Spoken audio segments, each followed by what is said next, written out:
Everyone, masi video si pre-workout meal amasung post-workout meal gidamagda senja video ni adudi workout tawdinga mangda ko kari meal chani aduga loragana kari meal chani adugi matanga senja video ni adu mayamna full information gidamag video si last pe view aduga mayamna I channel subscribe to video taraga subscribe to view adu like to view and share to view.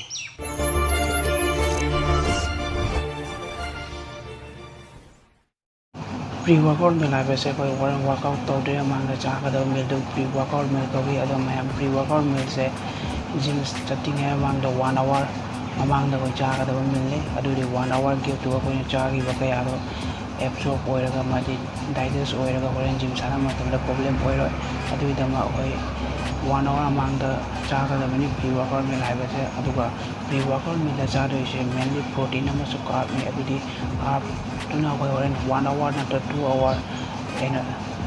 gym sana matamda phangda energy do koi carb do phangani adu protein na horen koi muscle lo breakdown poidana boy damakta protein na mating pangani adu protein haibase sesiga supplement na te protein haibase egg white lay chicken lay doigi milk lay adu hum koi any season na yani aduga carb do koi sin do se banana sin na yani to white rice mata chapati carb ki any form of season na yani aduga fat use to vegan wa do post workout meal haibase na koi ki gym sana loibaga chakadaba meal do post workout meal kawi adu post workout meal se immediately gym sana loibaga chakadami adudi magi muscle breakdown oigibado do help oina bai damakta our protein mainly protein sinani adudi workout over loibaga de koi main se protein ni adum amino acid na tawta koi muscle breakdown oigibada adi mufam duga protein na chalaga panchang na recover oigada mating pangani aduga protein haibase sesiga supplement na te egg white mari sina view manangi yolk lokto view adudi koi immediately gym sang loibada my energy mangi wado adu recover oigada makta adudi koi muscle like glycogen level do ko deplete oigibada jangna